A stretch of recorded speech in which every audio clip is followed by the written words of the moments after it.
da nossa semana tributária. Temos ali os alunos de contábeis, alguns convidados também. Hoje a Suzy está participando também, a Suzy da PwC, que nos deu a honra de uma palestra na terça. Hoje ela está aí como participante também. Já estou de ouvinte do Thiago Figo. Isso aí. Vai me ajudar aqui a falar um pouquinho. Ela falou que preparou algumas perguntas para você. Então hoje a gente começa aí novamente mais um dia. O Thiago é um amigo aí desde a época de faculdade, né? A gente estudamos juntos e hoje a gente conseguiu trazer ele aí importado para nossa palestra aí. Então ele tem bastante experiência aí na área tributária, trabalhou em empresa de auditoria e tal. Aí deixo para ele se apresentar. Então, Thiago, fica à vontade. Bom, primeiro, boa noite a todos. Diogo, muito obrigado pelo convite. Daqui a pouquinho eu fecho essa apresentação, deixo a câmera ligada e aí vai ficar um negócio melhor. Já peço desculpas pelas crianças gritando ao fundo aí, então a gente vai ter um bate-papo com som infantil. E, bom, me apresentar um pouquinho. Meu nome é Thiago Figo, eu comecei minha carreira na área tributária na PwC como trainee, fiquei por lá 14 anos. Vim para São José dos Campos quando a PwC abriu o escritório aqui. Saí em 2014 para liderar a área da CIA de Tax. Depois, em 2018, também assumi a área jurídica lá da CIA, então hoje eu respondo pelas áreas tributária e jurídica. E a ideia hoje é só falar. Eu tenho 3 slides aqui só para ficar algum guia, mas a ideia é muito mais que seja algo interativo. Quinta-feira à noite, falar de compliance tributário não deve ser a coisa mais agradável que todos estavam sonhando com esse dia. Então, vamos tentar fazer isso o mais interativo possível para a gente bater papo, para a gente conversar um pouquinho. Acho que vai ficar algo mais prazeroso e mais produtivo para todo mundo, em especial porque esse formato aqui ele é bem bacana, mas para quem está do outro lado aqui também acaba ficando sem a sensação de como que está sendo o bate-papo, porque existe o delay da comunicação. Enfim, vamos passar um pouquinho aqui esses 3 slides. O que é o compliance tributário? Né? Então, o que é esse cara que a gente fala, o compliance? Compliance nada mais é do que seguir as normas, as regras. Né? E quando a gente fala na parte tributária, então seriam seguir as normas tributárias, os regulamentos de todas as esferas, municipal, estadual e federal. Além de, obviamente, toda a parte de controles internos que cada companhia acaba estabelecendo seus parâmetros, as suas rotinas, os seus processos. Né? Então, estar em compliance nada mais é do que seguir by the books, seguir as regras de acordo com aquilo que foi alinhado, daquilo que está definido, e nada mais é do que cumprir.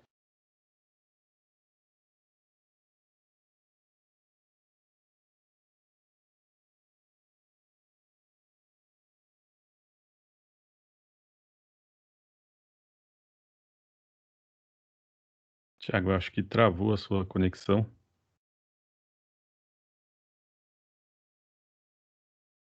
Deixa eu avisar ele aqui.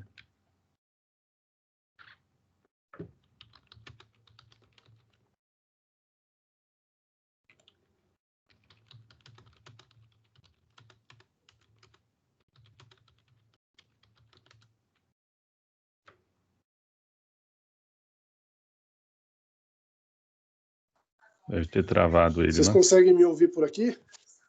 Agora sim. Acho que travou Sim? só sua.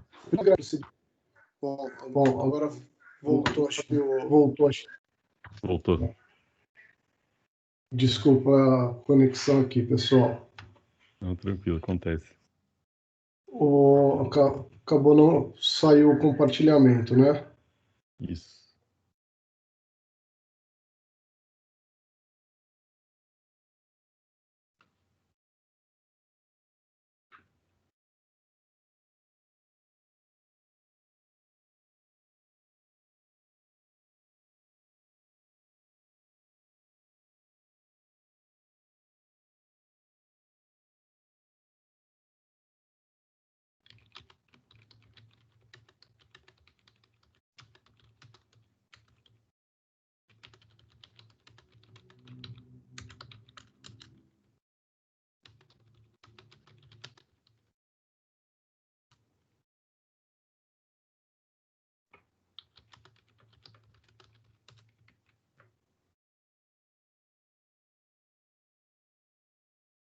Eu acho que travou o Thiago de novo lá.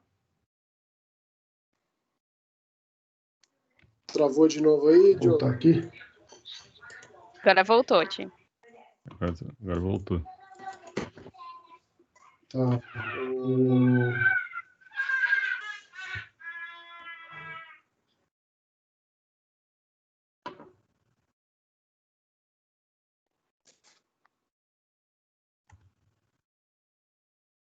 Para mim ainda não está aparecendo a apresentação, né?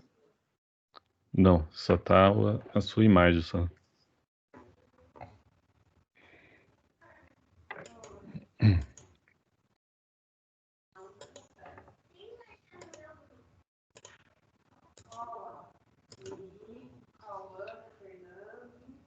Vamos ver se eu...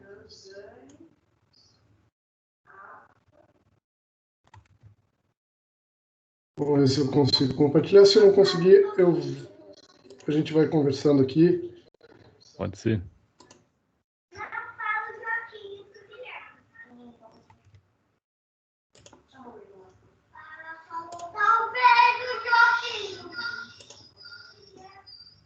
Vou desligar a câmera aqui também, tipo, porque às vezes fica pesado no... Pode ser isso. É. Que o dia hoje tá chuvoso, né? Aí carrega a conexão dele, né?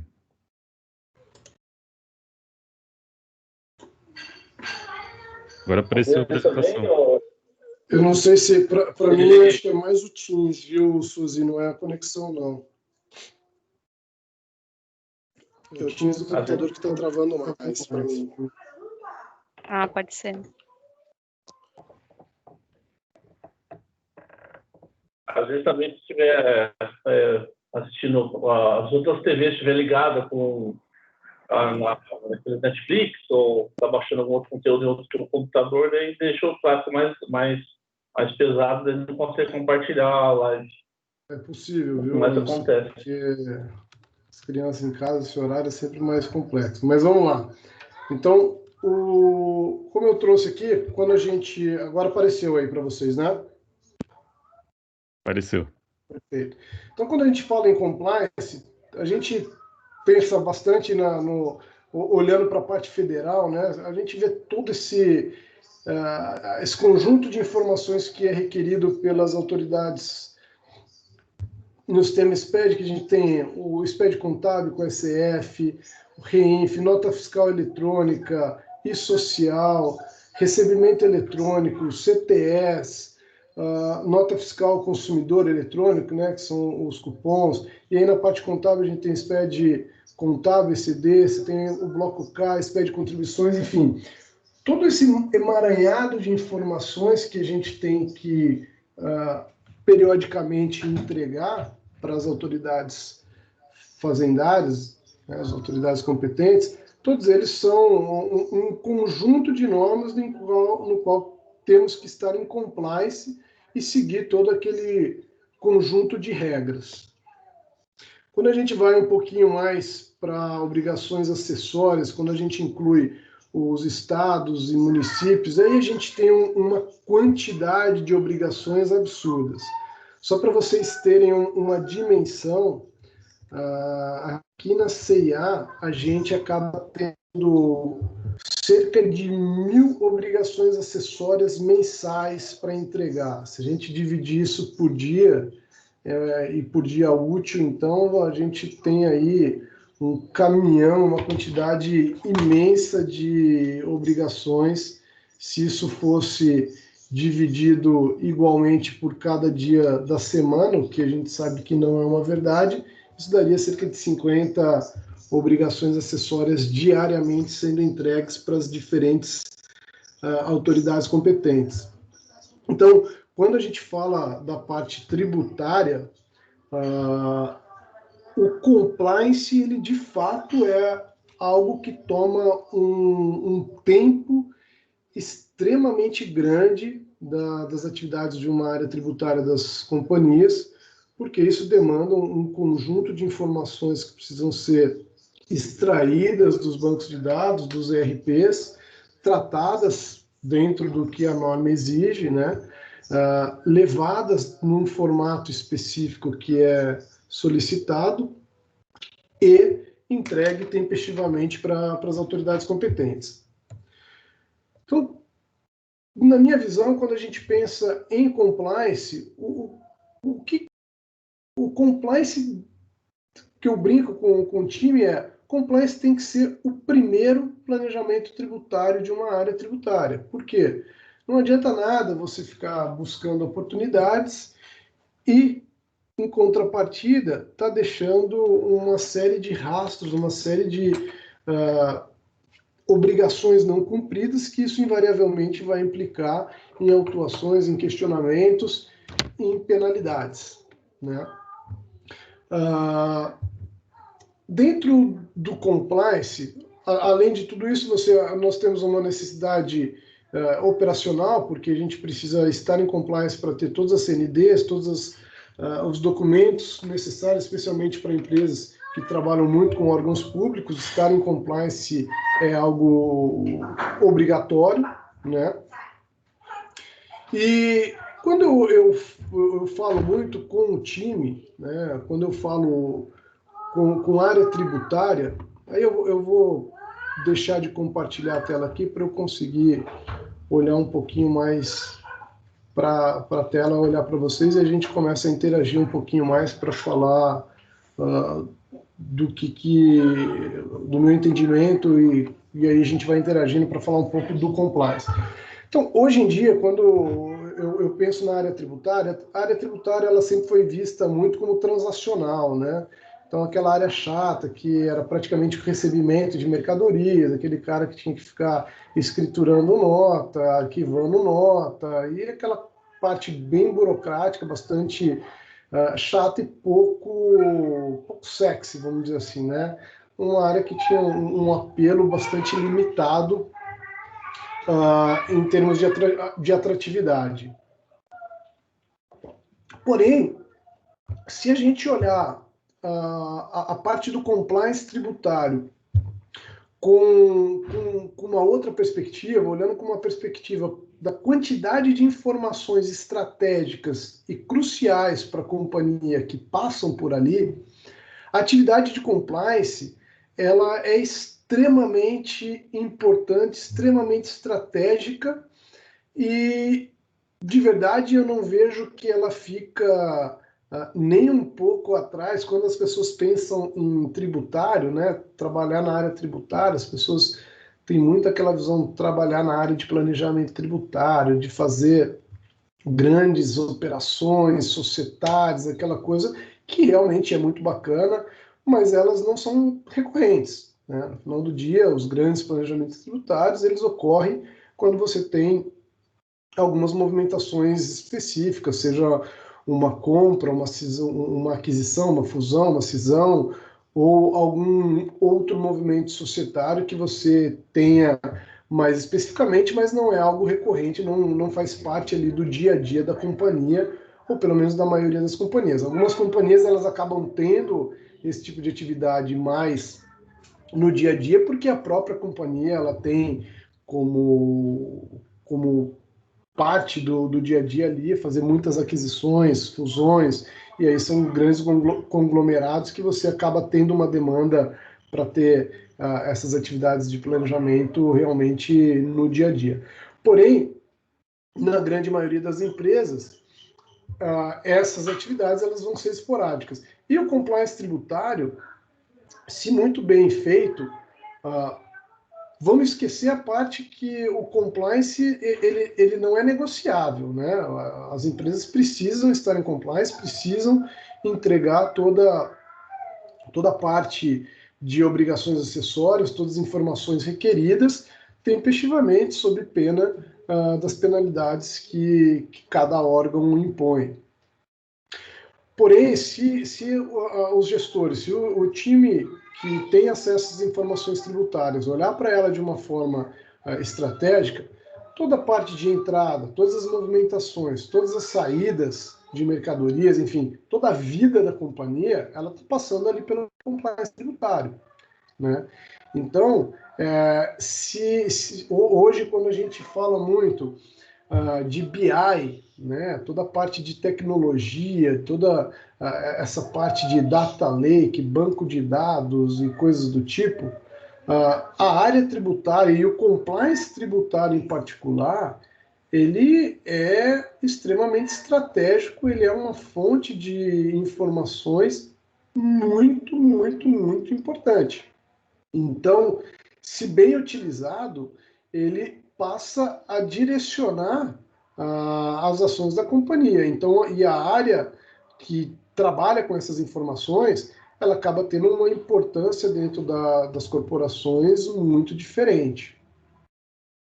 E aí eu queria, muito mais do que ficar falando aqui, eu queria que alguém trouxesse algumas perguntas, reflexões, para que a gente pudesse interagir de uma forma mais dinâmica.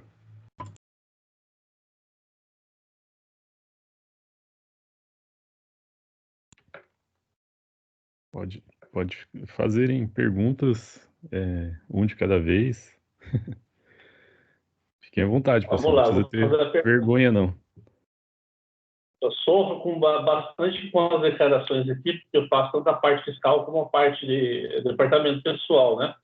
O que eu percebo que algumas declarações, elas acabam sendo, se declaram sempre as mesmas coisas em outras declarações.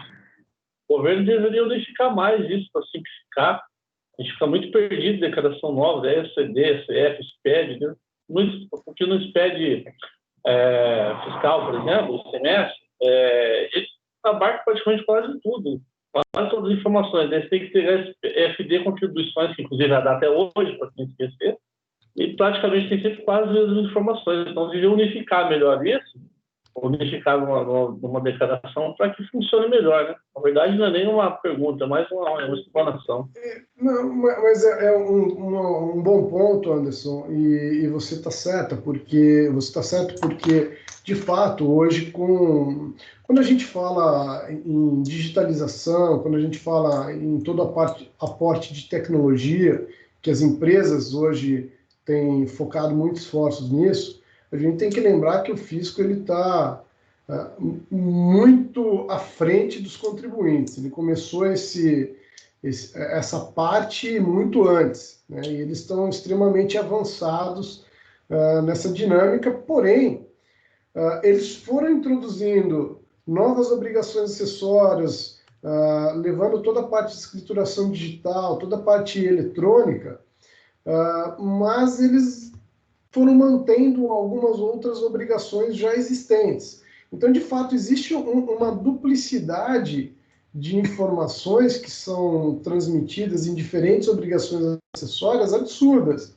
né? Então, eu brinco muito que a gente, vamos dizer assim, tem que ter muito cuidado com as obrigações acessórias, porque elas acabam... A gente sabe que quando envolve sistemas, sempre existe um risco de, seja um relatório que você puxa, às vezes ele acaba não vindo igual a um que você tinha feito, a uma extração que você tinha feito anteriormente, ou algum outro elemento que acaba interferindo.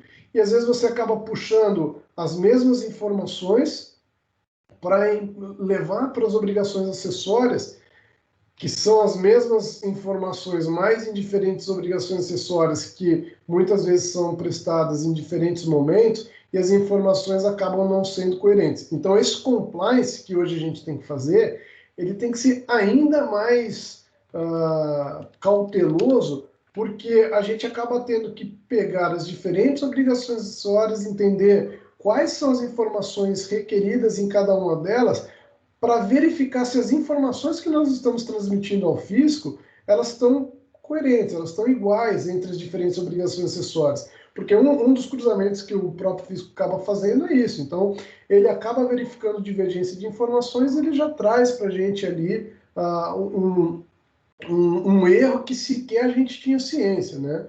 Então, muitas vezes ele já vem apontando qual que é a informação que veio errado e ele te traz o porquê e aonde que ele fez o cruzamento e que aquela informação não está coerente, não está condizente. Então, Anderson, isso que você falou é uma verdade. Quando a gente fala em reforma tributária, né, que está muito na pauta agora, e pelo que eu me lembre, não sei se vai ser ou vocês já até tiveram uma palestra falando da CBS, né? Vai ser amanhã. É amanhã, né? Isso. A questão na minha opinião, né, sem entrar no assunto reforma tributária, mas eu acho que é algo que seria talvez mais simples e mais efetivo até do que você trazer uma reforma tributária em um ano eleitoral, em um momento em que você tem diversos assuntos na pauta, em que você trazer uma reforma tributária dentro de um contexto, dentro de uma amplitude que, ao ver, seria necessário, seria muito mais efetivo a gente falar em simplificação, em tirar as redundâncias de informações do compliance tributário, porque, de fato, o compliance tributário ele é extremamente penoso para as empresas, né? Existe aquele famoso estudo do Banco onde se compara as horas gastas com o compliance tributário, e o Brasil ele é assim absurdamente à frente de outros países, gastando cerca de 2.500 horas anuais para fazer todo o compliance tributário, e eu não me recordo exatamente qual que era o número do segundo país nesse ranking, mas ele, salvo engano, era menos da metade, bem menos da metade dessa quantidade de 2.500 horas que eu mencionei. Então, realmente, é um custo muito grande, isso encarece o produto, isso é parte do que a gente chama de custo Brasil, e eu não tenho dúvidas que, sim, deveria ser um foco, e um foco muito importante para que as empresas deixem de executar atividades que no final do dia elas acabam sendo desnecessárias, né? Porque a informação ela já está lá prestada em outros lugares e a simplificação é simplesmente tirar as redundâncias, a inefetividade do dia a dia. Mas podemos dizer que já melhorou bastante, né, Thiago? De uns anos para cá. A quantidade. Eu não sei, eu não teria tanta convicção assim, viu, Diogo?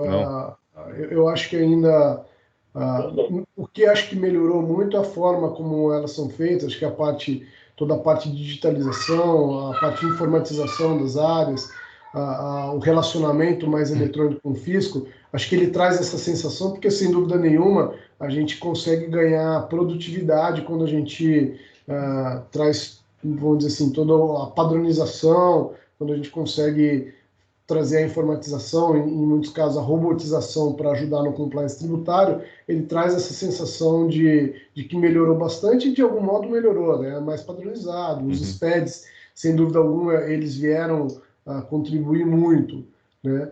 Mas, como bem apontou o Anderson, ele ainda deixa as redundâncias e obrigações que eram anteriores, e muitas que, inclusive, quando foram introduzidos os SPEDs, algumas coisas, a promessa é que existiria ali só um pequeno tempo de convivência mútua entre o velho e o novo, mas o que a gente vê é que muitas vezes, quando a gente fala o compliance, nada mais é do que seguir a lei, né? Alguém introduziu uma legislação nova, trazendo novas obrigações acessórias, e ninguém foi lá e revogou a anterior. E isso fica para trás e fica lá. E muitas vezes, muitas obrigações acessórias, elas são cumpridas e sequer são utilizadas. Nem pelo fisco, né? Nem pelo fisco. Mas está lá, ninguém foi lá e revogou a legislação, é uma obrigação que tem que ser cumprida. E para você estar em compliance, você tem que entregar. É o que acontece com a GIA e o FD, ICMS e IPI, né, Tia? A gente vê clientes sendo autuados hoje ainda porque ele tem uma inconsistência entre o valor do débito do FD, ICMS e IPI com o valor da GIA, mas em tese a GIA deveria já ter sido revogada, né? Porque na verdade a GIA ela é a confissão de dívida do tributo estadual. Então ela se mantém como se ela fosse uma DCTF, né, para fins de ICMS.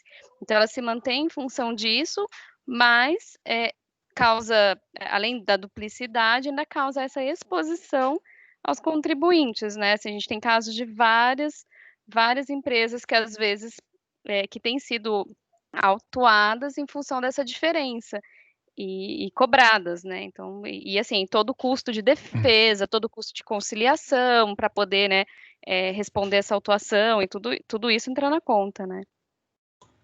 Exatamente. Sou de uma época que a gente entregava GIA assim aleatoriamente. Chegava uma época do ano, o escritório entregava uma quantidade lá de GIA e não tinha prazo, não tinha nada, ninguém cobrava e o pessoal mandava em branco. Gera multa. Então depois a começaram GIA a gera cobrar multa multa. porque acontece, em 2010, quando eu entrei no escritório, eu tinha uma pessoa que trabalhava aqui já há uns 4 anos que entregava a GIA sempre 3, 4 dias atrasados, né? Aí depois um dia o fiscal foi no posto de gasolina, aí cobrou uns 3 anos dessa diferença de declaração. Aí veio 80 mil de multa para o escritório pagar na época. Eu tentei recorrer, busquei de advogado tributarista, porque você entrega atrasado, até aparece na declaração lá aqui. Atrasado, mas nenhum escritório de contabilidade nunca levou a sério. Até um dia que a gente foi sorteado por fisco, né? A gente tomou uma multa. E o que é mais interessante de competir, é um pouco difícil de ter engolido, porque assim, a empresa faturava em torno de 900 mil por mês, bruto, né? É um posto de gasolina. Mas a parte fundamental que era declarada lá na GIA era R$2.000 no máximo sobre as vendas de produtos de ICMS, que era, vamos dizer assim, a finalidade principal da GIA, né? Mas na hora de vir a cobrança da multa, veio sobre o montante total. Na verdade, tinha dado 160 mil, daí eu consegui fazer um parcelamento especial, a CMS liberou, que a gente reduziu para 80 mil reais. Mas ainda assim é muito relevante, né, Anderson? E de fato, essa questão do compliance e você trouxe aí um exemplo interessante, mas tem muitas informações dentro da própria obrigação acessória que é muito importante se atentar para os formatos, porque tem penalidades que às vezes é por omissão ou e muitas vezes a gente vê a pessoa responsável pelo preenchimento lá não entende o campo, acha que não tem importância e deixa zerado ou não é para preencher, ela acha que não preencher e preencher zero às vezes é a mesma coisa, enfim, tem questões de formalidades que elas são muito críticas e de fato a parte do compliance ela tem que ser olhado com muito carinho, porque as penalidades elas no geral são muito injustas, vamos dizer assim, em muitos casos, porque tirando a parte de não pagamento de tributos, vai que essa não a gente não deveria discutir, né? Mas muitas vezes alguns deslizes nos preenchimentos, seja porque os esclarecimentos eles não são suficientes, até mesmo porque, e aí uma opinião que eu tenho com relação a alguns serviços prestados, por exemplo, pela Receita Federal, como plantão de dúvidas, eu acho muito complicado, porque às vezes o contribuinte se dirige até a Receita para esclarecer uma dúvida, vai lá num plantão de dúvidas, com toda a boa-fé pergunta. Muitas vezes o profissional que faz o atendimento não é conhecedor daquele assunto, mas ele responde alguma coisa que ele acha. O contribuinte, na boa-fé, entendendo que recebeu uma orientação adequada, vai lá e executa aquilo, e muitas vezes aquela informação está errada e o contribuinte acaba sendo penalizado. Então, a verdade é que o erro no compliance, ele tem penalidades muito altas, e em alguns casos é motivo de muita discussão, porque chega até a 1,5% do faturamento, que quando a gente para olhar é um absurdo, né? Dependendo do deslize que se tem, você cobrar 1,5% do faturamento simplesmente é inconcebível. E essas autuações, quando tem recurso, geralmente consegue? É difícil conseguir esses recursos? Como tem sido? O que você já teve de experiência? Diogo, aqui na CEA a gente tem muito pouca autuação, então eu não consigo te responder com uma precisão grande. O que eu vejo é que, em muitos casos, existe uma coerência por parte, às vezes, dos julgadores, a depender do tipo de discussão que se tem, né? Se você consegue demonstrar com fatos, ele acaba aceitando, mas tem muito julgador que ele é totalmente formalista, né? Então, por mais que exista razoabilidade no recurso, na sua explicação, ele acaba sendo muito legalista, ele aplica realmente a norma fria ali, o texto legal na sua literalidade. E aí, nesse caso, é difícil de barrar, né? Então, o TIT em São Paulo, na verdade, em São Paulo ainda existe uma certa razoabilidade, mas às vezes passa disso do administrativo, às vezes o próprio judicial, o judiciário, na verdade, ele acaba indo muito na letra da lei. Então, eu diria assim, é melhor não chegar nessa fase para ver aonde você vai cair, porque você fica muito vulnerável. E se alguém quiser, de fato, aplicar a norma tal qual estiver escrita, os argumentos eles acabam sendo muito fracos, né? Entendi. Então, o negócio é não cair fazer de tudo para não cair na autuação, né? Fazer da maneira correta. Diogo, às vezes eu brinco até que o compliance tributário ele é tão crítico e tão importante que eu brinco que às vezes ele deveria ser feito da empresa, né? Uhum. Porque, de fato, as informações que são prestadas e muitas vezes as consequências de uma informação ruim, elas são muito grandes, né? E hoje o fisco ele começa a trazer uma aplicação de um conceito, não, de uma norma em que os administradores eles podem responder pessoalmente por algumas coisas e eles estão se valendo dessa norma realmente para fazer um terrorismo, vamos dizer. Então, o compliance, ele, na minha visão, sempre foi muito crítico e importante, mas com essa questão de criminalização dos administradores, ele ganha um peso ainda maior. Então, de fato, ele é um assunto bastante crítico e, obviamente, que a quantidade de obrigações acessórias que se entregue ela é muito grande, mas é importante que as empresas, os escritórios, os contadores que acabem lidando com as obrigações acessórias, por mais que você tenha uma equipe fazendo, por mais que você acabe tendo, muitas vezes, os processos bem estabelecidos e até feitos por robôs e tudo mais, mas é importante se rever de tempos em tempos se todo o processo desenhado ele está realmente funcionando, se ele está dentro do que a norma exige e um acompanhamento da norma dos ajustes que existem neles, né? Sim. Alguém quer fazer uma pergunta? Professora Rossana, que está aí também.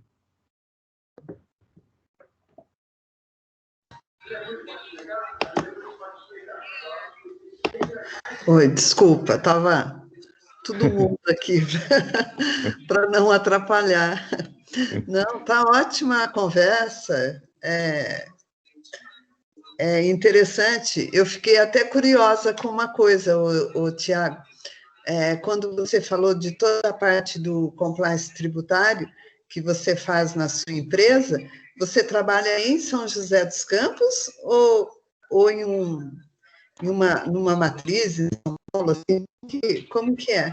Eu trabalho em Alphaville, em São Paulo, que é onde fica o escritório, que a gente chama de escritório central da CIA, e de lá a gente faz toda a parte tributária das 300 lojas que a gente tem espalhadas pelo país, né? Então, aí foi por isso, né? Você estava falando justamente do custo, né? Até custo de conformidade, né? Que a gente chama para falar sobre todo esse gasto, né? Esse esforço financeiro e de recursos humanos e de estrutura. Numa empresa, então, como a sua, que são 300 lojas, você falou, quantas pessoas, assim, em termos de recursos humanos, quantas pessoas vocês utilizam? Hoje eu tenho na área de tax 40 pessoas, Rosana. 40 pessoas? 40 pessoas. É muito alto o custo, então, hein? Com toda a parte de compliance, a parte de planejamento, a parte de contencioso. E eu diria para você que, comparado com outras empresas, a gente tem uma área bastante enxuta até. Tá? Empresas de tamanho similar, em alguns casos, elas acabam tendo uma equipe maior. Eu confesso que quando eu entrei na CIA e eu fui ver a quantidade de obrigações acessórias que nós entregávamos mensalmente, o primeiro falou, não, vocês me passaram o número errado aqui, tá muita coisa. Assim, 1.000 obrigações acessórias por mês é muita coisa. É muita coisa. São mais de 10.000 documentos por ano que a gente acaba entregando para as autoridades estadual, fazendária, estadual, municipal e federal. De fato, é um esforço e um pouco que o Anderson falou, é um esforço e um nível de atenção muito grande, porque dentro dessas obrigações tem essas redundâncias que a gente tem que estar muito atento para que as informações não saiam divergentes, porque se sair divergente, a gente sabe que vai acabar tendo outras complicações, que aí vem questionamento, vem fiscalização, e aí é um custo de explicar o erro bastante grande também. Sim. Além do próprio erro humano, né, que é normal, né, nas pessoas. Mas, na verdade, eu acho que o problema da gente dar informação errada nos informes, às vezes é muito mais um problema de entender os conceitos, né, que fica faltando para as pessoas que trabalham, e da própria atualização, que é muito dinâmica e a pessoa tem que estar muito atenta a isso, né? Mas, falando assim, pensando nos números que você disse, eu acho que o tanto que a empresa gasta, bem, ela é uma empresa de grande porte, né? Ela atua no mercado de capitais? Sim, sim. Ah, tá. Então, mas o que a gente percebe, até pela fala do aluno ali, do Anderson, é que realmente o Brasil ele ainda não aplica a Lei Geral de Micro e Pequenas Empresas, porque elas têm que ter um tratamento diferenciado e não é só no pagamento de imposto, né? Elas também teriam que ter um tratamento muito diferenciado na parte de obrigações acessórias. E isso a gente não vê, né? Quando, tudo bem que tem aí algumas coisas que simplifica, mas simplifica até pelo valor e pela atividade da pessoa. Mas ainda exige muito das empresas em termos de obrigações. Realmente, assim, a gente precisa, acho que hoje, como você disse, não é o momento hoje, eu acho também, de entrar com uma reforma tributária, até pela questão política que a gente está passando, da crise, da pandemia, de ser ano eleitoral, tudo, mas, assim, é urgente, né, a gente precisa avançar mais nisso, né, a gente avançou tanto lá em 2007, 2008, nas normas contábeis internacionais, e a gente ainda fica para trás nessa questão das obrigações acessórias, o que eu acho que acaba afugentando ou espantando muitos investidores quando eles olham todas essas obrigações, essa teia, né? Eu falo que a gente tem uma teia de aranha em termos de obrigações acessórias, quando você vê, né? A ramificação que elas tomam, mesmo com o SPED, como você falou, eu acho que ainda é muita informação, é muita coisa, e realmente poderia ser simplificado mais, até para tornar as empresas mais competitivas, principalmente as grandes empresas. Eu concordo plenamente, Rosana. Acho que duas coisas que você falou que para mim é muito importante.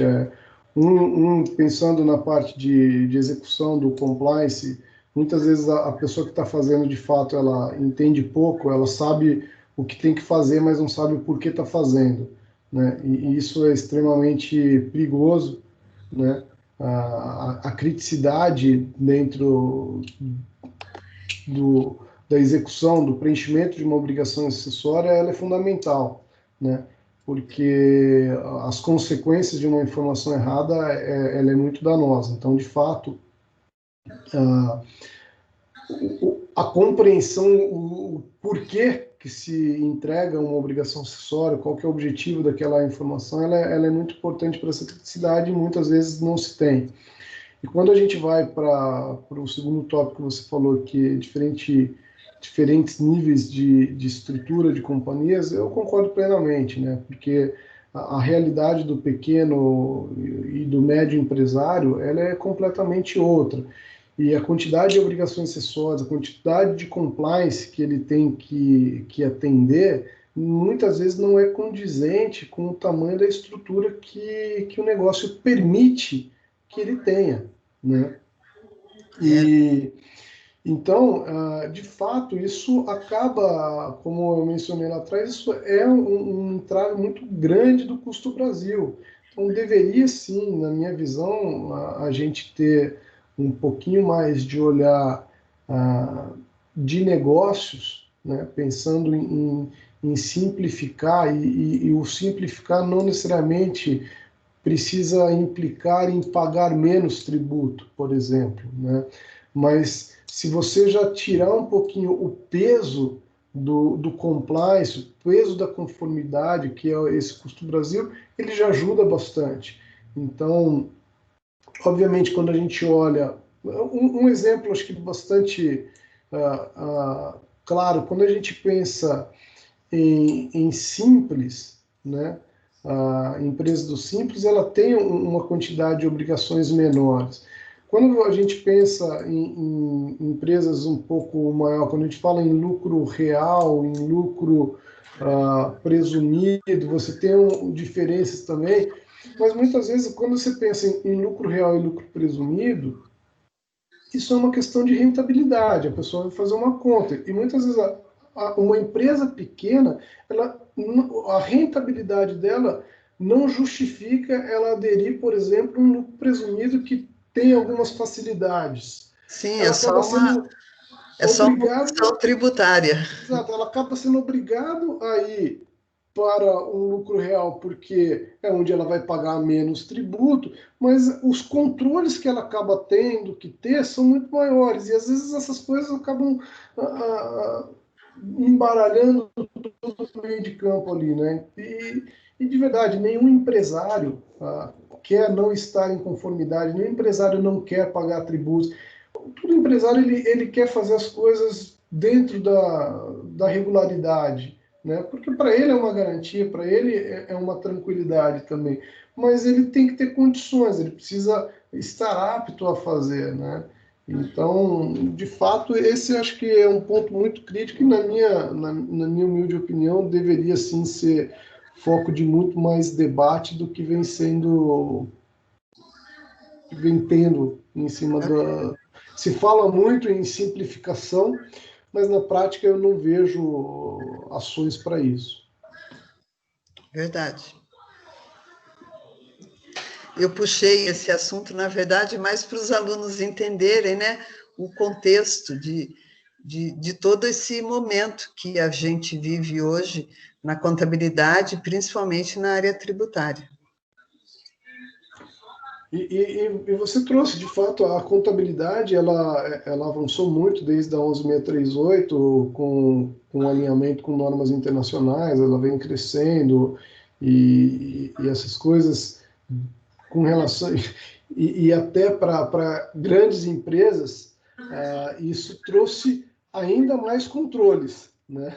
Porque as normas contábeis, elas vão se alinhando, as normas tributárias, ela fala, ó, eu não sei qual o impacto que esse negócio aí vai ter, então vamos fazer o seguinte, anula tudo isso daí, deixa a neutralidade fiscal, né, como eles falam, e essa neutralidade fiscal, ela acaba sendo mais controles, mais compliance, mais ajuste, mais obrigações acessórias, o que só vai complicando a vida do contribuinte. Verdade. Muito certo. Vou parar de falar, porque senão só eu falo, tá? Aproveitar e fazer um apontamento aqui. A gente tem essa complexidade toda tributária, tem da área também, do departamento pessoal também, né? E a gente vê essas contabilidade online, né, que estão estourando para o Brasil. Eu não sei como que eles dão conta de cuidar, às vezes, disso. Eu sei que tem certas empresas, assim, nacionais, é mais simples de trabalhar, mas imagine trabalhar com um valor tão baixo e ter que dar conta de tanta complexidade que tem, né? Praticamente eu vejo que é impossível ser contabilidade digital, né? Contador online é possível, sim, a gente está migrando para isso, mas acho muito impossível de fazer, né? E outra coisa também, eu percebi no longo dos anos, o governo, quando tem alguma necessidade, um nicho especial para algum tipo de controle, ele cria uma obrigação acessória para aquele caso específico, né? Então, ele foi criando vários, vamos falar assim, setores, facetas, né, de demanda para controle fiscal e tributário, só que não pensou de uma maneira mais macro de unificar as informações tudo numa declaração só. Eles só acreditam, vislumbrando que quanto mais declaração fazia vir, eles se alimentavam de mais informações, né? É agora que eu acho o próximo bom ainda da contabilidade, para a contabilidade, ter mais unificação de todas as declarações, né? Espero e tenho fé nisso também. Concordo, Anderson. Que você trouxe um ponto super relevante, sim. É isso mesmo. E a questão da contabilidade online, eu não conheço, não poderia falar com muita propriedade, mas eu vejo que um dos papéis muito importantes do contador, e acho que é onde ele agrega muito valor, é realmente conhecendo o negócio que ele está ali sendo responsável pela escrituração, né? Seja dentro de uma empresa ou como cliente. Então, eu vejo que um contador que entende realmente o negócio do seu cliente, quando é uma empresa, ou que é o contador de uma empresa, realmente conhecer todo o processo fabril, toda a dinâmica da companhia, só com isso que ele vai ter a criticidade que a gente vem falando, e a criticidade para o compliance não seria só do compliance tributário, mas toda a escrituração contábil, ela demanda esse tipo de conhecimento, né? Então, um bom contador, muitas vezes ele está fechando ali, ele vê que o custo não está condizente, que tem alguma coisa esquisita, porque ele conhece o processo fabril. Então, ele olha ali e fala, pô, tem alguma coisa errada aqui. Essa contabilidade online, se ele não tem toda essa interação, ele simplesmente ele vai transcrever os números dos documentos que ele recebe, né? E essa criticidade, ela acaba não existindo. E acho que acaba faltando, de fato, o papel ali do contador, que é onde ele realmente agrega valor, onde ele gera muita informação e muito insight para a companhia. De agregar valor na gestão, na tomada de decisão, na área gerencial. Realmente, eu acho que não existe. Pelo que eu estava conversando com uma pessoa, a contabilidade essa online, o próprio cliente é quem insere a documentação para eles. Então, ela que faz a escrituração, e eles fazem só um fechamento. Acho que... Quase como uma locação de software, né? Isso. Mais ou menos isso. Mas, de repente, é uma coisa que veio para ficar, né? Não sei como que vai ser, mas... Eu acho que, de alguma forma, Susana, até isso que você trouxe com relação à dificuldade que nós temos com o cumprimento de obrigações acessórias, e aí, para que um profissional faça isso de uma forma muito diligente, muitas vezes é caro, né? E a companhia não consegue suportar. E aí aparecem essas oportunidades, e acaba sendo um nicho, né, de você trabalhar em que você consegue atender uma quantidade de pessoas maior, você, de algum modo, terceiriza o seu analista para o próprio cliente, né, você assume menos responsabilidades ali na contratação. Sim. Imagino que ele deva se eximir de várias coisas, e aí ele faz uma parte de escrituração. Eu nem sei se eu chamaria de contabilidade, é um escriturador, né? E acho que só na área fiscal mesmo.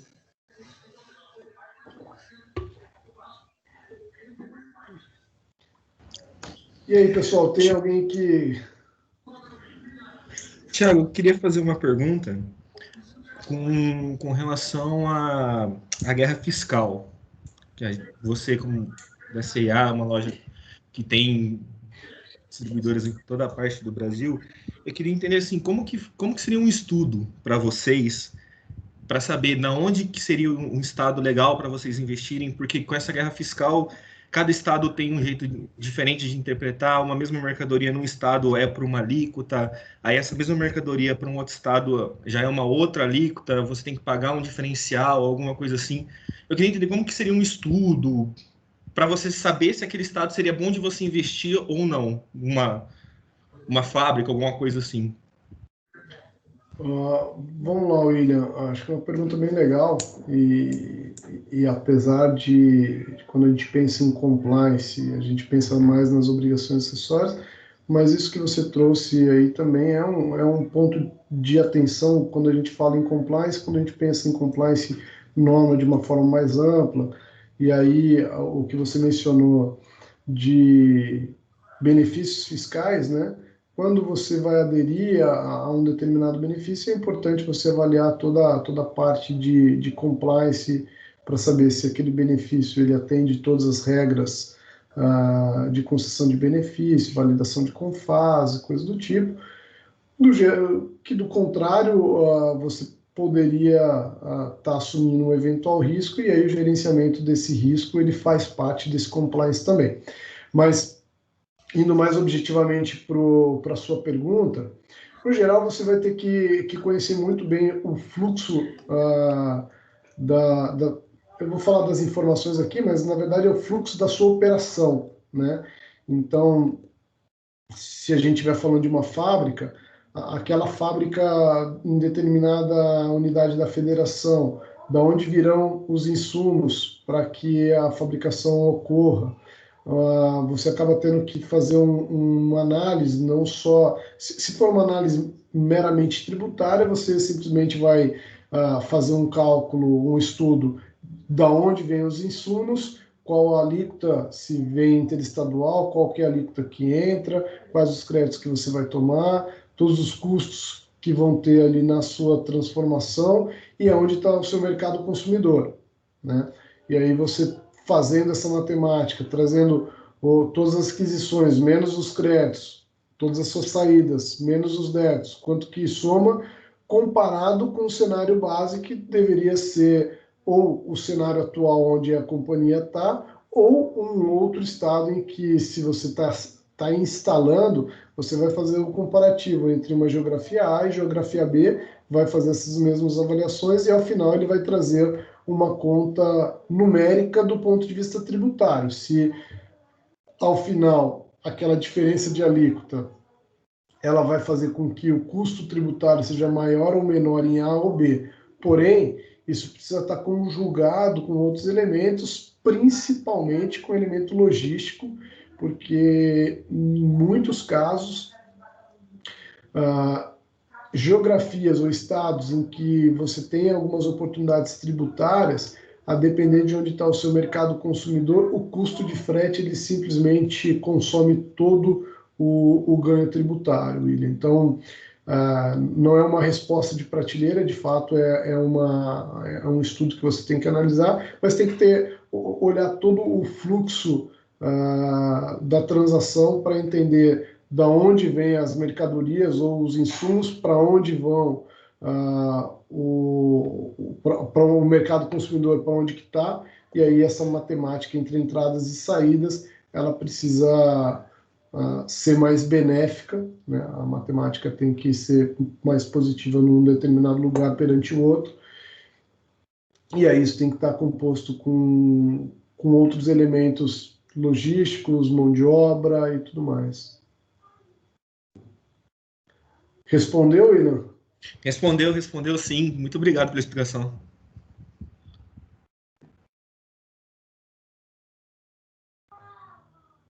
Eu já cheguei a fazer estudos em que a parte logística ficava mais cara do que o ganho tributário, e o ganho tributário não era pequeno, tá, William? Eu comentei tanto isso porque na empresa que eu trabalho hoje, a gente tá... Eu vejo muito isso, que assim, a gente tem uma filial em Santa Catarina e tem uma filial no Ceará. Assim, eu sei que é bem diferente e tal, mas assim, os impostos, o que gera, as obrigações acessórias até, que é muito diferente de um estado para o outro, né? Então, por isso que gerou mais essa dúvida de como seria um estudo para poder facilitar, né?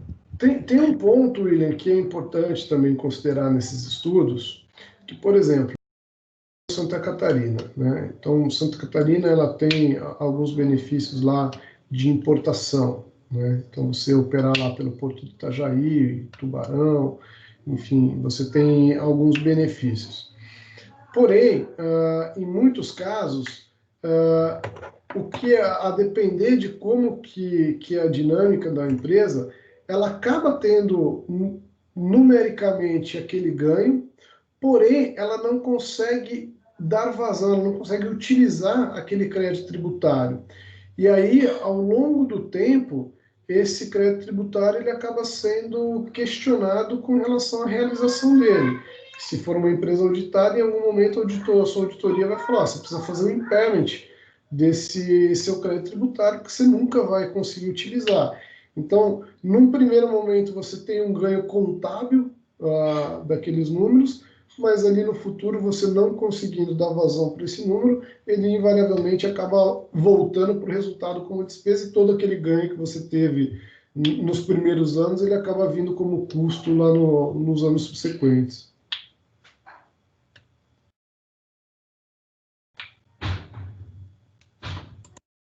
Ô, Thiago, eu voltei, eu tive um probleminha aqui no computador, travou tudo, parou, tive que reiniciar.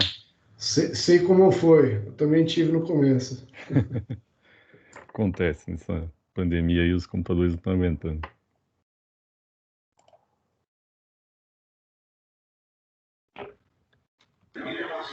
E ainda tem o problema tecnológico, né?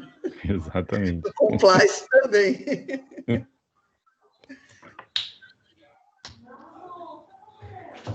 E agora, com Lei Geral de Proteção de Dados, esse compliance tecnológico ele vai ser ainda mais crítico. Sim. Foi isso que eu pensei.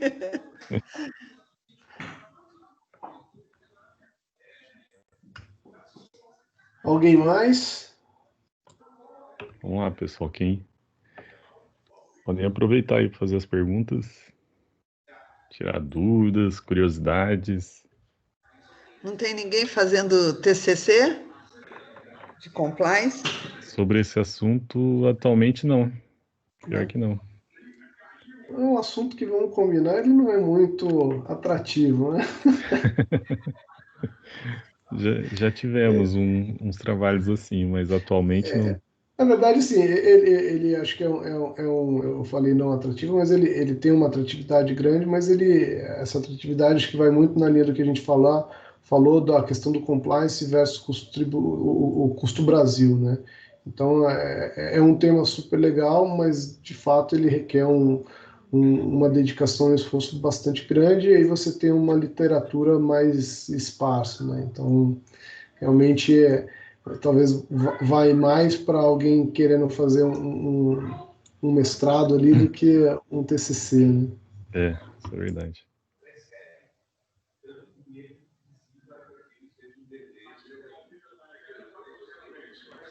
Aproveitem aí, pessoal. Podem questionar, perguntar algum assunto que tenha curiosidade.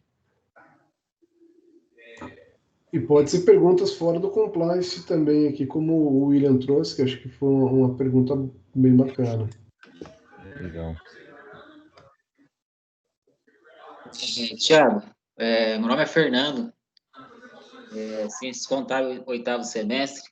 Queria que você falasse um pouquinho aí, você falou em 1000 obrigações acessórias aí que vocês entregam. Como que vocês fazem com o time lá para poder estar alinhado, né, com as obrigações, ou até mesmo alguma interpretação de um imposto, alguma apuração? Como que vocês conseguem deixar alinhado esse time? Fernando, não é fácil. Acho que um primeiro ponto é, de fato, a gente tem que ter uma governança do assunto muito grande, tem que ter processos muito bem estabelecidos. Então, quando a gente fala de compliance, né, eu mencionei uma primeira parte do compliance, que é um compliance de cumprir as obrigações legais, né, que é entregar as obrigações acessórias no tempo, tudo mais. Mas existe um compliance interno que é dentro da dinâmica, dentro da área, tem todo estruturado quais são os procedimentos que devem ser realizados para fazer as apurações, né, tem toda vamos chamar, uma relativa padronização, e isso tem que ser cumprido, né? Então, existe compliance dos procedimentos internos para que seja garantido de que todas as obrigações acessórias foram diligentemente entregues dentro dos padrões e dentro do que é exigido pelo compliance interno, pelas normas internas que a gente estabeleceu. E essas normas, elas acabam tendo todo um fluxo de apuração. Então, em determinado dia você tem as obrigações de determinado ente. Então, existe lá a pessoa que tem a obrigação, tem como papel fazer a apuração, você tem o papel do revisor e você tem o papel do aprovador, né? E então todos esses trâmites eles precisam ser seguidos e documentados. E aí um pouquinho que a gente estava falando no começo, que toda essa parte de obrigações acessórias, eles ajudam muito para que a gente vá criando monitores também para ir acompanhando essas apurações, para ir acompanhando as informações que são entregues. Obviamente que esses painéis eles não garantem 100% de acuracidade, mas ele pelo menos ele traz para a gente ali formas de monitorar se não existe nada muito relevante que possa estar distorcendo, né, as apurações. Então a gente consegue criar monitores para ir verificando se as informações que estão entregues estão condizentes com, vamos dizer assim, com o padrão esperado, tá? E aí, havendo qualquer tipo de desvio, isso traz um alerta ali que o analista ele precisa verificar o porquê daquela divergência, e aí, encontrando esses erros, a apuração volta, e aí todo esse fluxo de procedimentos que tem que ser percorridos, ele quase que recomeça. Legal, Thiago. Obrigado aí pelas informações. Imagina. Ô, Thiago, e como que vocês fizeram agora nessa época da Covid, da pandemia, que teve aí a prorrogação de vários prazos, né? Como que vocês trabalharam isso? Vocês mantiveram os prazos iniciais e entregaram mesmo assim? Se programaram dentro dessas prorrogações? Diogo, teve um pouquinho de tudo, tá? Porque em algum momento a gente, algumas obrigações, no geral a recomendação, a instrução foi manter os prazos, porque foi postergado, mas não foi cancelado. Então, em algum momento vai ter que fazer, e se não fizer agora, depois vai encavalar lá na frente, né? Então, na grande maioria, nós seguimos os cronogramas. Eventualmente, a gente pode até não ter entregue, vamos dizer assim, antecipadamente, mas todo o procedimento interno ele foi executado. E, obviamente, em alguns outros casos, a gente se valeu um pouco desse prazo adicional, porque também, por conta da pandemia, muitas coisas se atropelaram, muitos projetos acabaram aparecendo, especialmente no começo, né? Porque ali logo no começo, meados de março, ali, abril, em que tudo foi novidade, as coisas aconteceram de uma forma muito rápida, e aí a própria empresa acabou fazendo diversos programas, diversos projetos especiais em que, em muitos casos, a gente teve que realocar recursos para atender às necessidades desses projetos. E aí, nesse caso, algumas obrigações acessórias acabaram ficando, se utilizando desses prazos adicionais para o cumprimento. Entendi, legal. É porque se você deixa tudo acumular, aí uma hora capota. Aí o risco de ir errado, de perder alguma coisa, né? Então é perigoso. Sim. E o trabalho home office? Ele tem sido melhor do que talvez nós projetássemos, né? Eu tenho uma teoria que também as coisas estão fluindo de uma forma, porque estão todos dentro de um mesmo formato, mas eu acho que ela se mostrou muito efetiva.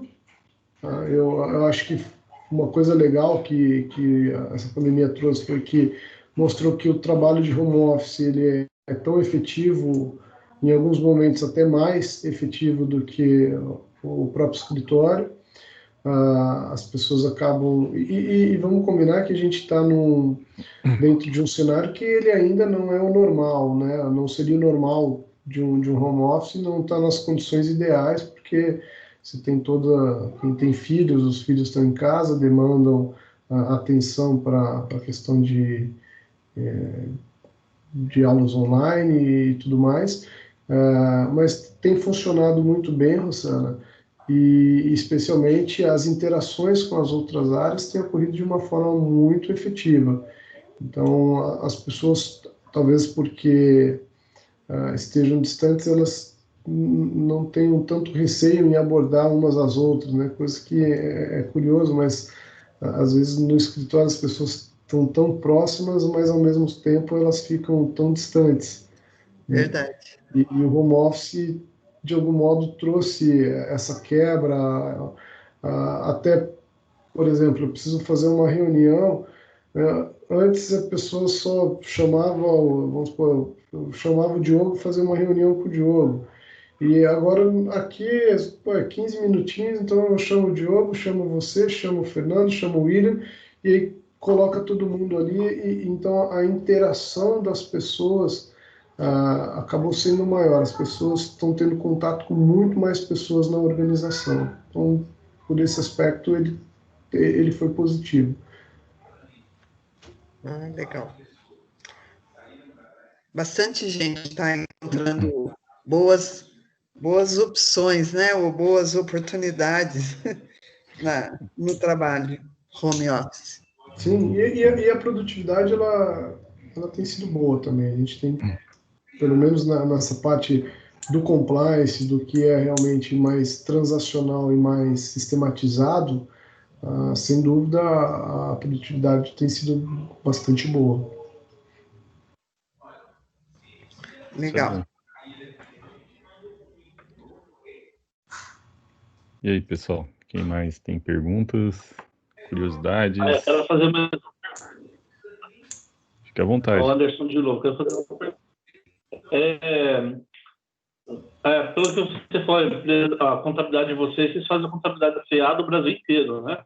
Essa forma de trabalho centralizado no escritório de vocês, ela é mais eficaz do que, por exemplo, se vocês tivessem outras unidades em outros estados para estar atendendo mais perto da demanda, ou até mesmo a questão de hoje ter a informação tecnológica através da internet, né, mecanismo de manutenção, facilita mais para trabalhar de forma centralizada, seja talvez de forma mais eficaz. Anderson, acho que primeiro é importante ponderar um ponto. São 300 filiais, né? Então, você tem um único CNPJ. Então, e hoje toda a emissão de nota os cupons fiscais ele é todo emitido eletronicamente, então é muito mais eficaz você ter isso centralizado, fazendo consolidado, e do que você nem teria muito sentido você ter um time em cada loja, em cada filial. Então, você tendo toda a estrutura corporativa junto, você tem essa visão e a consolidação de todas as lojas e CDs de uma forma muito eficaz. Então, os ERPs, você, se precisar quebrar por unidade, você consegue quebrar, e quando você traz para fazer as apurações consolidadas, isso acaba sendo muito mais fácil.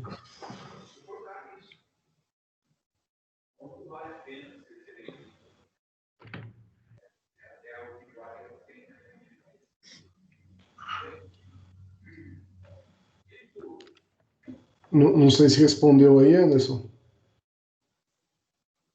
Respondeu sim, não, porque eu penso no futuro próximo, né, de ter os escritório em outras cidades também, e estar em parceria de sociedade com os contadores, né, da área. Eu não sei se seria mais vantajoso trabalhar numa área centralizada mesmo e captar esses clientes só e ter uma unidade central, né, que eu acho que é complicado mesmo. Assim, aí, Anderson, acho que nessa visão tem uma perspectiva diferente, né? Uma coisa é quando a gente está olhando para uma única empresa, e aí você tem uma questão de racionalização de recursos, um profissional que ele tem uma capacidade de repente, executar atividades de 5 filiais, ele consegue executar de 5 filiais dentro do mesmo lugar.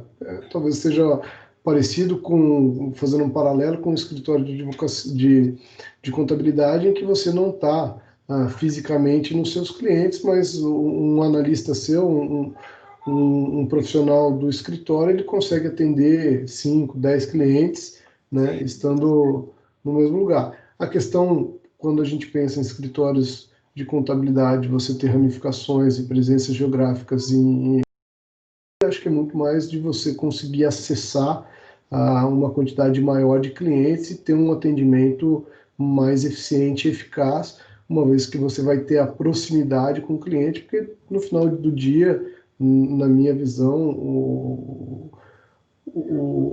o atendimento ou o escritório de contabilidade é uma prestação de serviço e como qualquer prestação de serviço, a proximidade e o conhecimento do cliente, ele é um diferencial e é fundamental para um bom nível de serviço. Tem alguns escritórios trabalhando nesse esquema de atender cliente no Brasil inteiro de forma totalmente digital, né, totalmente online, né? Tem até um escritório em Curitiba, né, que acabou ganhando uma projeção maior com isso, né, que é com contabilidade online a R$50 por mês. Contabilizei? É, era o R$ 49,90 por mês, né? Mas, se eu não me engano, eles acabavam focando só em optante pelo simples, né? Então ficava mais Mas tem que ser, né? fácil, Então, assim, não tinha um contato, esse contato que o Thiago estava falando, né? Com o cliente. Então, era aquele perfil de cliente que só estava se preocupado em fazer o trivial ali, o necessário da contabilidade, emitir a guia do simples e pagar, né? Mas eu Exato. acho que se você for pensar numa contabilidade mais técnica ali, de dar aquela consultoria mesmo para o cliente, eu acho que fica um pouco inviável, né? Você imagina você trabalhar com clientes no Brasil inteiro e fazer a área fiscal disso, né? Pensar no ICMS, você vai ter que ter um especialista para cada estado, um funcionário que fique especialista em cada estado, basicamente. Então é muito complicado, eu não sei. Não sei o Vai futuro depender disso. muito do nível de clientes que esse escritório vai querer angariar e qual tipo de atendimento que ele vai estar disposto a prestar também, né? Porque tem clientes que não querem contato. Ele vai falar, cara, eu Exatamente. te mando as notas, me manda a guia, tá bom. E tem o cliente que ele fala, cara, eu quero mandar por mais, eu quero perguntar, eu quero interagir, eu quero saber. A hora que eu quiser falar, eu quero ter um número que eu consigo falar, eu quero ter um rosto por trás do atendimento. E aí, esse formato de trabalho ele acaba não atendendo, né? Porque É. acaba sendo tudo muito digitalizado, muito impessoal. E aí, enfim, não é todo tipo de cliente que vai estar satisfeito com esse tipo de serviço. É.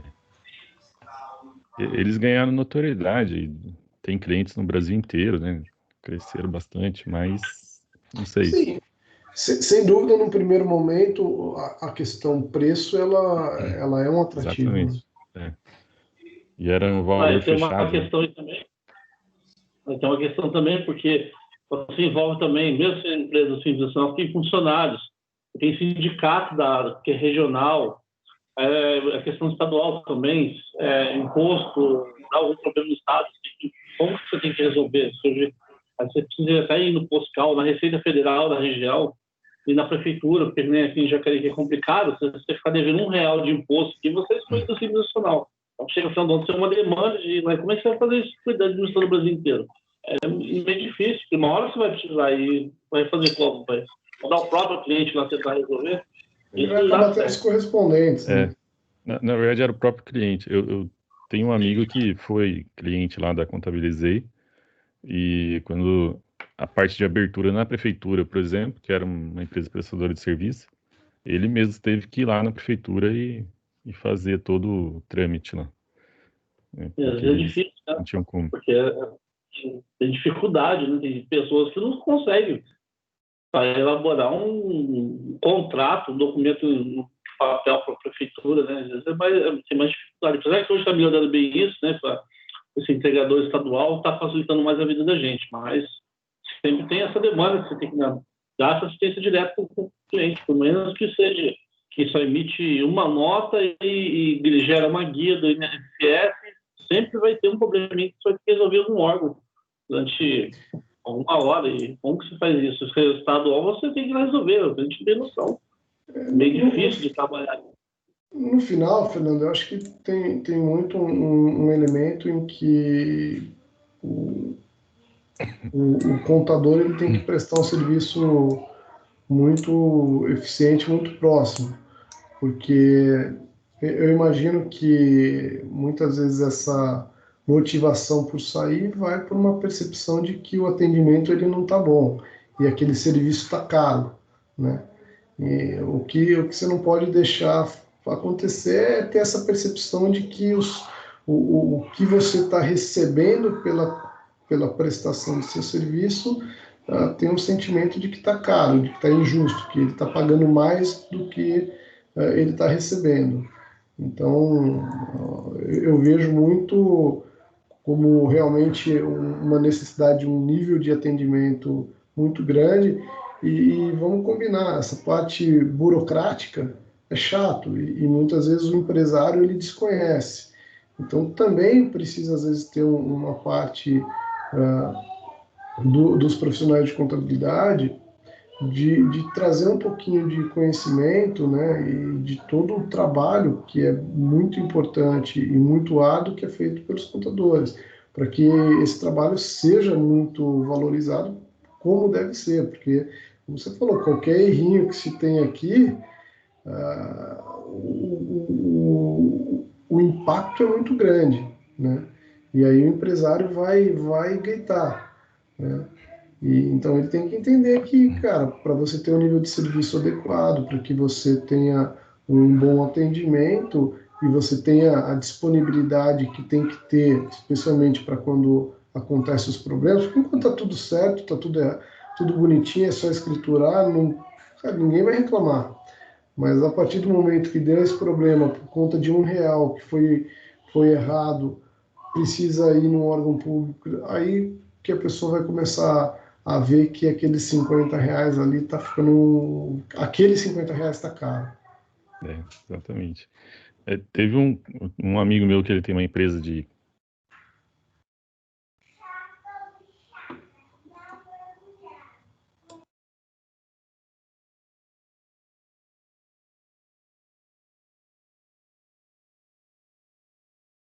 Acho que o Diogo travou, né? Acho que sim, Ti.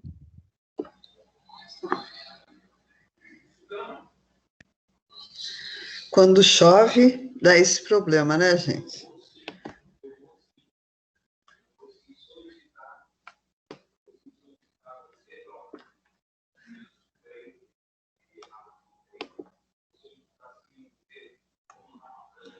Não era dele, né?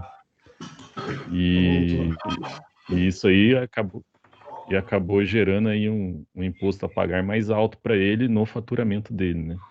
Ele, pô, mas eu não entendo essas contas, não sei o quê, né? Daí eu falei, cara, mas o seu contador nunca te avisou sobre isso, né? Essa jogada que você faz de pôr o faturamento de outro na sua nota.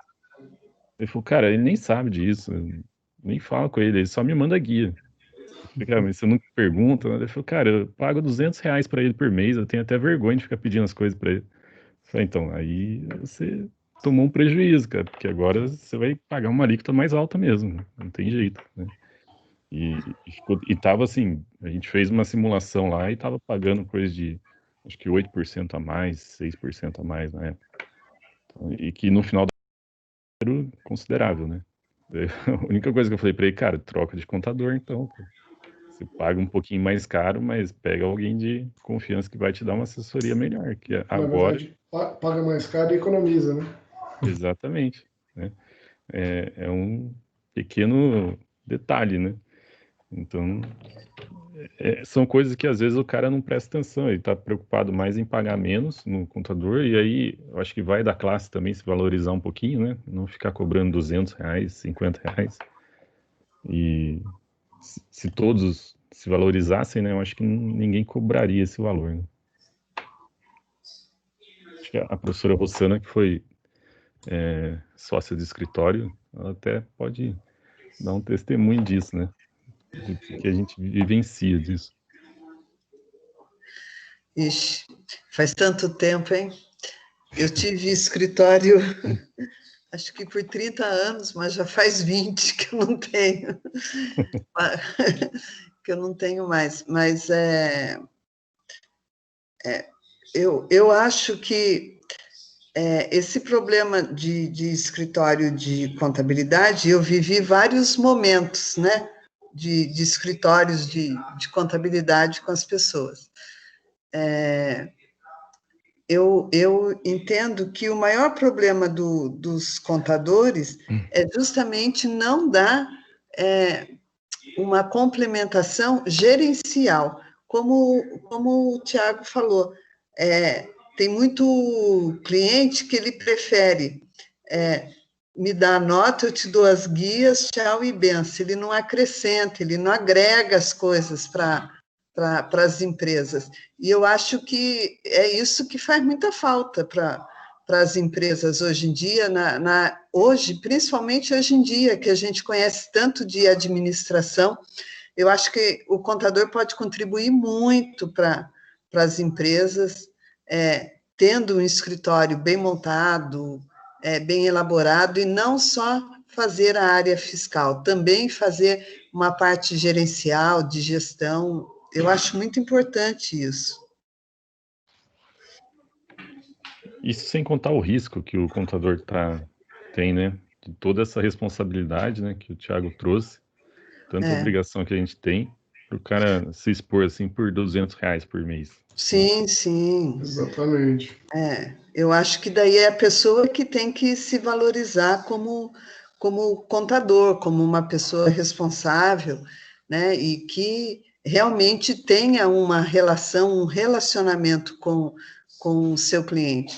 E hoje, assim, né, meio que esses dias mesmo eu estava conversando com meu irmão e ele reclamando do preço que eles pagam aquele seguro para erros que podem acontecer, né, para pagar multa, tudo.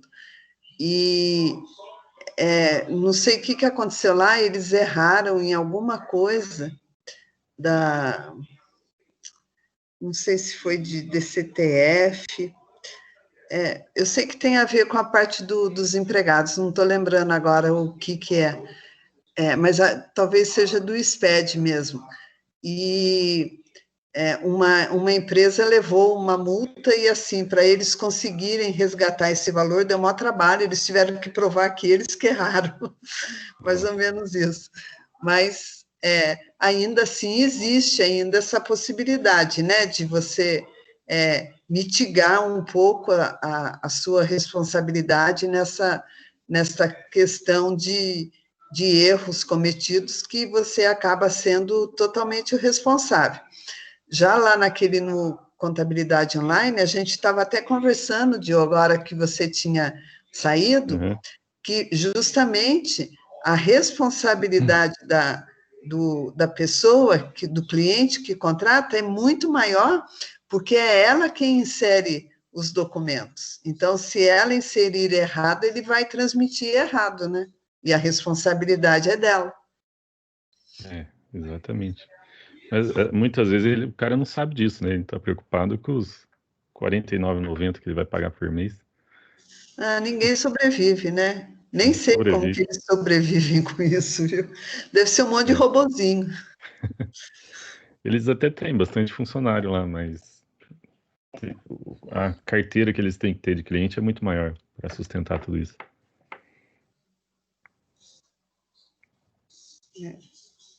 Bem, como eu sou das antigas, então não posso nem ficar falando muito.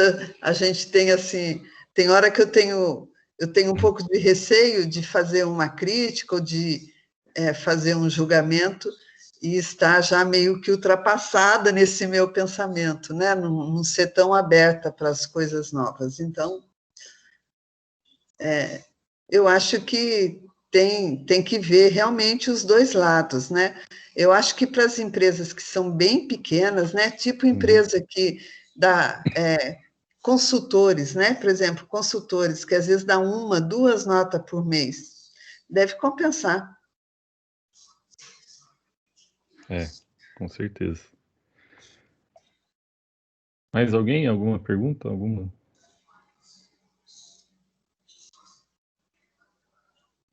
Nada? Então, acho que é isso, Thiago. Galera, Foi muito boa. aproveitou. Agradeço aí a oportunidade de bater o papo. Espero que numa outra oportunidade, numa outra condição, a gente possa fazer um bate-papo desse fisicamente, Com certeza. para a gente trocar um pouquinho de experiências aí, de visões. Já fica o convite para você ir um dia fazer isso lá na unidade, assim que a gente retornar, né? A gente marcar. Combinado. Conhecer lá também a faculdade, né? Presencialmente aqui em Jacareí. Perfeito, já aceito. Vamos combinar. Combinado, É isso. então. Agradeço. Obrigado, pessoal. Só vou Obrigado. compartilhar com o pessoal aqui a lista de presença. Parabéns, professor Tiago. Já virou professor. Perfeito. Obrigado e uma excelente noite para todos aí. Obrigado, Thiago. Tchau, Obrigada. tchau.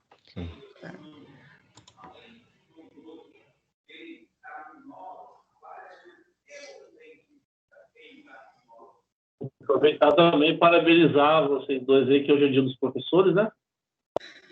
Eu estava aqui esperando, assim, numa expectativa que alguém fosse lembrar. Anderson Porto, foi lá um pontinho mais lá na... Ninguém deu para... Hoje eu não ganhei maçã. Você sabe que presente de professor é maçã, né? Sabe por que é maçã? Não. Você sabe, Diogo? Também não, desconheço. Então, porque diz, né, pelo menos assim, mais antigamente, não sei se hoje ainda existe essa crença, vamos dizer assim, que você comer uma maçã por dia purifica, limpa a garganta. Então, como o professor fala muito, então ganhar maçã é você querer que ele fique bem, né?